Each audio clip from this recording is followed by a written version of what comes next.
জীবনে সুখী হতে চান? তাহলে মেনে চলুন এই 10টি টিপস। নাম্বার 1, মেয়েরা সৃষ্টিগতভাবে বাঁকা, মানে তারা আদিপুরুষ আদম আলাইহিস সালামের পাঁজরের বাঁকা হাড় থেকে তৈরি, তাই তাকে বেশি সোজা করতে যাবেন না। সহনীয় পর্যায়ে রাখুন, আবার একেবারে ঢিল দেবেন না, তাতে আরও বেঁকে যেতে পারে। নাম্বার 2, স্ত্রীকে ভালোবাসুন এবং মন থেকেই ভালোবাসুন। স্ত্রীর সামনে অন্য কোনো নারীর প্রশংসা করবেন না, যথাসম্ভব তার রূপের প্রশংসা করুন, বিশেষ করে চোখ, ঠোঁট এবং চুলের। নাম্বার 3, তরকারি বা অন্য কোনো খাবার রান্নার পরে সরাসরি সেই খাবারের খুঁত ধরবেন না। বলবেন রান্না খুবই ভালো এবং মজা হয়েছে, তবে লবণ বা মশলা একটু সামান্য কম বেশি হয়েছে। রান্নার বিষয় নিয়ে কখনোই স্ত্রীর সাথে ঝগড়া করবেন না। সব স্ত্রী চায় তার স্বামী তার রান্নার প্রশংসা করুক। একসময় সে ঠিকই পাকা রাঁধুনি হয়ে যাবে।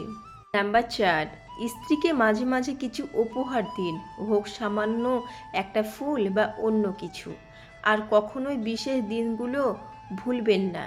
স্ত্রীর জন্মদিন, বিয়ে বার্ষিকী, প্রথম দেখা, এইসব বিশেষ দিনগুলোর ক্ষেত্রে অবশ্যই স্পেশাল কিছু উপহার দিন স্ত্রীকে। নাম্বার 5, চার দেওয়াল, সংসারের ঝামেলা, ছেলে মেয়ে মানুষ করা, এসব করতে গিয়ে একসময় আপনার স্ত্রী হাঁপিয়ে ওঠে, দম বন্ধ হয়ে যায় তাদের। আর তাই আপনার স্ত্রীকে নিয়ে বাইরে কোথাও বেরিয়ে আসুন মাঝে মাঝে। এতে আপনার স্ত্রীর মন ফ্রেশ হবে, খিটখিটে স্বভাব দূর হবে। নাম্বার 6, রোম্যান্টিক হতে চেষ্টা করুন। প্রতিটি স্ত্রী চায় তার স্বামী রোম্যান্টিক হোক। মাঝে মাঝে তার সাথে কৌতুক করুন, সময়ে অসময়ে তাকে একটু বিরক্ত করুন, আদর করে নিজ হাতে খাইয়ে দিন। অফিসে বা কাজে থাকলে ফোন করে স্ত্রীর খোঁজ খবর নিন, কিছু ভালোবাসাময় কথা বলুন। নাম্বার 7, সংসারে সুখী হওয়ার জন্য একে অপরের প্রতি ভালোবাসার কোনো বিকল্প নেই। বিশ্বাস একটা বড় জিনিস, সেই বিশ্বাসের অমর্যাদা কখনোই করবেন না।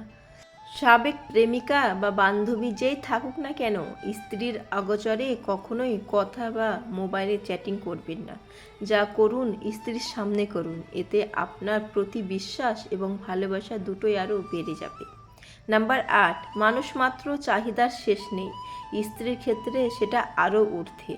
অল্পে সন্তুষ্ট থাকার জন্য স্ত্রীকে শিক্ষা দিন। সাধারণত মেয়েরা পাশের বাড়ির ভাবি, ভাড়াটিয়া বা অন্য কারো সাথে তুলনা দিবে, ঠিক সেই সময় প্রয়োজন বোধে আশেপাশের অভাবী মানুষগুলোর দিকে ইঙ্গিত করুন। তাদের জীবনযাত্রা সম্বন্ধে তাকে অবহিত করুন, তবে কখনোই ঝগড়া করবেন না। আপনার মাসিক বেতন বা আয় তার কাছে প্রকাশ করুন। আপনার অক্ষমতা জানাতেও দ্বিধাবোধ করবেন না। নাম্বার 9, সংসারে সুখী হওয়ার আরেকটা ফ্যাক্ট ছেলে মেয়ে। অনেক সময় আপনার ছেলে মেয়ে আপনাকে অসুখী করে তোলে। স্ত্রীকে ভালোবাসার পাশাপাশি ছেলে মেয়েকেও ভালোবাসুন, তাদের পর্যাপ্ত পরিমাণ সময় দিন। আপনার অবসর সময়গুলো বাইরে বন্ধু বান্ধবীদের সাথে না কাটিয়ে ছেলে মেয়েদের সাথে কাটান। তাদের পড়ালেখার খোঁজ খবর নিন, তারা কোথায় যায়, কী করে, কাদের সাথে। নাম্বার 10, ইসলামিক অনুশাসনগুলো মেনে চলুন, অথবা আপনার ধর্মের আইন কানুনগুলো। কারণ ধর্মের ভেতর থাকলে কখনোই কারো মনে অতিরিক্ত লোভ, চাহিদা, হিংসা, বিদ্বেষ কাজ করবে না। একে অপরের প্রতি শ্রদ্ধাশীল হতে শেখায় ধর্ম। ধর্মের অনুশাসনগুলো আপনি এবং আপনার স্ত্রী, ছেলে মেয়ে মেনে চললে কখনোই আপনারা অসুখী হবেন না। কেউ হুট করে চলে যায় না, মানুষ চলে যায় ধীরে ধীরে, আস্তে আস্তে। সে জানিয়ে দিতে থাকে, আমি আর খুব বেশি দিন তোমার সাথে নেই। রচনা টাইপের মেসেজ দেওয়া মানুষটার মেসেজ যদি ছোট হয়ে 1-2 শব্দের মধ্যে আসে, তাহলে বুঝে নাও সে চলে যাচ্ছে। কোনো একদিন হয়তো আর তোমার মেসেজও সিন করবে না। যে তোমার সাথে বিনা কারণেই ঘন্টার পর ঘন্টা কথা বলতে পারতো, সেও এখন কথা বলা কমিয়ে দিয়েছে। তাহলে বুঝে নাও সেই মানুষটা চলে যাওয়ার সংকেত দিচ্ছে। এরপর হয়তো তোমার ফোনও রিসিভ করবে না। যে তোমাকে একদিন না দেখলে অস্থির হয়ে যেত, কিংবা নিজে তোমার কাছে চলে আসতো, অথচ এখন যদি সে তোমার কোনো খবরই রাখে না, তাহলে বুঝে নাও তার চলে যাওয়ার সময় হয়েছে। সে আর তোমার নেই।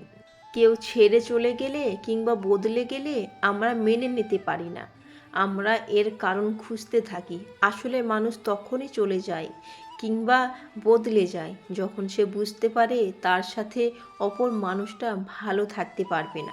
ভালোবাসতে কোনো কারণ লাগে না, কিন্তু ভালো থাকতে না পারলে অনেকগুলো কারণ এসে হাজির হয়।